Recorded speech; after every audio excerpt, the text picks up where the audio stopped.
Welcome student. आज हम लोग 10वीं क्लास के विज्ञान पाठ 10 प्रकाश के अपवर्तन और प्रवर्तन के अंतर्गत अवतल दर्पण द्वारा बने प्रतिबिंब की व्याख्या के बारे में पढ़ेंगे। अवतल दर्पण द्वारा 6 स्थितियों में बने प्रतिबिंब की व्याख्या के बारे में पढ़ना है, जो एग्ज़ाम की दृष्टि से काफ़ी महत्वपूर्ण है। तो चलिए 1 बाय 1 करके समझते हैं। तो पहला इसमें इम्पॉर्टेंट पॉइंट है, जब वस्तु अनंत पर हो। ये भी एक अवतल दर्पण है जिसके मुख्य अक्ष के अनंत पर एक वस्तु OQ लंबवत खड़ी है। इससे आने वाली 2 प्रकाश की किरणें दर्पण के M और N बिंदु से परावर्तित होती है और F बिंदु पर मिलती है।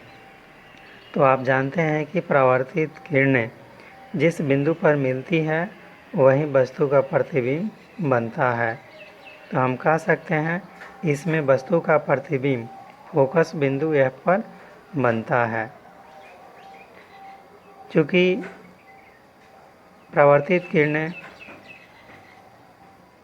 वास्तविक रूप से एक दूसरे को काटती है, इसलिए प्रतिबिंब की प्रकृति वास्तविक होगा एवं उल्टा होगा। प्रतिबिंब वस्तु की तुलना में काफ़ी छोटा दिख रहा है, अतः प्रतिबिंब का आकार अत्यधिक छोटा अर्थात बिंदु के समान होता है। अब हम दूसरे इम्पॉर्टेंट पॉइंट की बात करते हैं, जब वस्तु अनंत और C के बीच हो। ये भी एक अवतल दर्पण है जिसके मुख्य अक्ष के C और अनंत के बीच एक वस्तु OQ लंबवत खड़ी है। इससे आने वाली 2 प्रकाश की किरणें दर्पण के M और N बिंदु से परावर्तित होकर C और F के बीच मिलती है, जहां वस्तु का प्रतिबिंब OQ' बनता है। तो इसे हम कह सकते हैं इसमें वस्तु का प्रतिबिंब C और F के बीच बनता है। अब प्रतिबिंब की प्रकृति की बात करें तो चूँकि वास्तविक किरणों के मिलने से यह प्रतिबिंब बन रहा है और प्रतिबिंब वस्तु के दिशा की विपरीत दिशा में है, जो कि उल्टा है, तो प्रकृति इसका होगा वास्तविक एवं उल्टा होगा। और प्रतिबिंब के आकार की बात करें तो यह वस्तु से छोटा है, अतः हम कह सकते हैं प्रतिबिंब वस्तु से छोटा बनता है। अब हम तीसरे महत्वपूर्ण पॉइंट की बात करते हैं, जब वस्तु वक्रता केंद्र C पर हो। तो ये भी एक अवतल दर्पण है जिसके मुख्य अक्ष के बिंदु C पर एक वस्तु स्थित है। इससे आने वाली 2 प्रकाश की किरणें दर्पण के M और N बिंदु से परावर्तित होकर C बिंदु के सम्मुख मिलती है, जहां वस्तु का प्रतिबिंब बनता है। तो हम कह सकते हैं वक्रता केंद्र C पर स्थित वस्तु का प्रतिबिंब C पर ही बनता है। प्रकृति की बात करें तो चूँकि किरणें वास्तविक रूप से एक दूसरे को काट रही है, इसलिए प्रतिबिंब वास्तविक होगा और वस्तु के विपरीत दिशा में प्रतिबिंब है, तो प्रतिबिंब उल्टा होगा।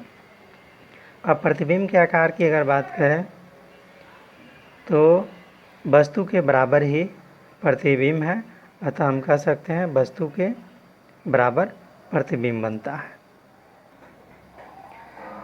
अब हम चौथे महत्वपूर्ण पॉइंट की बात करते हैं, जब वस्तु वक्रता केंद्र C और फोकस बिंदु F के बीच हो। ये भी एक अवतल दर्पण है जिसके मुख्य अक्ष के वक्रता केंद्र C और फोकस बिंदु F के बीच वस्तु OQ लंबवत खड़ी है। इससे चलने वाली प्रकाश की किरणें M और N बिंदु से परावर्तित होती है और परावर्तित होने के बाद C और अनंत के बीच मिल रही है, जहाँ पे वस्तु का प्रतिबिंब बन रहा है। तो हम कह सकते हैं वक्रता केंद्र C और फोकस बिंदु F के बीच स्थित वस्तु का प्रतिबिंब अनंत और C के बीच बनता है। प्रतिबिंब की प्रकृति की बात करें तो वास्तविक किरणों के मिलने से यह बन रहा है और प्रतिबिंब की दिशा वस्तु की दिशा के विपरीत है, तो हम कह सकते हैं इसकी प्रकृति वास्तविक एवं उल्टा होगा। और प्रतिबिंब के आकार की बात करें तो वस्तु से यह बड़ा है, तो प्रतिबिंब क्या होगा, वस्तु से बड़ा होता है। अब हम 5वें पॉइंट्स की बात करते हैं। जब वस्तु फोकस बिंदु F पर हो। ये भी एक अवतल दर्पण है जिसके मुख्य अक्ष के F पर यानी फोकस बिंदु पर एक वस्तु है। इससे आने वाली प्रकाश की किरणें दर्पण से परावर्तित होकर एक दूसरे के समानांतर हो जाती है। तो आप जानते हैं कि समानांतर किरणें अनंत पर मिलती है, तब वस्तु का प्रतिबिंब अनंत पर बनेगा। तो हम कह सकते हैं इसमें वस्तु का प्रतिबिंब अनंत पर बनता है। चूँकि वास्तविक किरणें हैं तो वास्तविक किरणों के मिलने से वास्तविक प्रतिबिंब बनता है, और ये वस्तु की दिशा के विपरीत प्रतिबिंब की दिशा होगा, तो प्रकृति इसका वास्तविक एवं उल्टा होगा। प्रतिबिंब के आकार की बात करें तो वस्तु की तुलना में ये बड़ा होगा। हम कह सकते हैं प्रतिबिंब वस्तु से बहुत बहुत बड़ा होता है।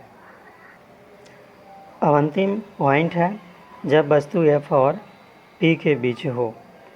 ये भी एक ये दर्पण है, इसके मुख्य अक्ष पर F और P के बीच एक वस्तु स्थित है। इससे चलने वाली प्रकाश की किरणें दर्पण से परावर्तित होकर एक दूसरे से फैलती हुई नज़र आती है। तो इन किरणों को आभासी रूप से पीछे की ओर बढ़ाया गया है, जहाँ मिल रही है, और वहीं वस्तु का प्रतिबिंब बन रहा है। हम कह सकते हैं अवतल दर्पण के सामने P और F के बीच स्थित वस्तु का प्रतिबिंब दर्पण के पीछे बनता है। प्रकृति की बात करें तो चूँकि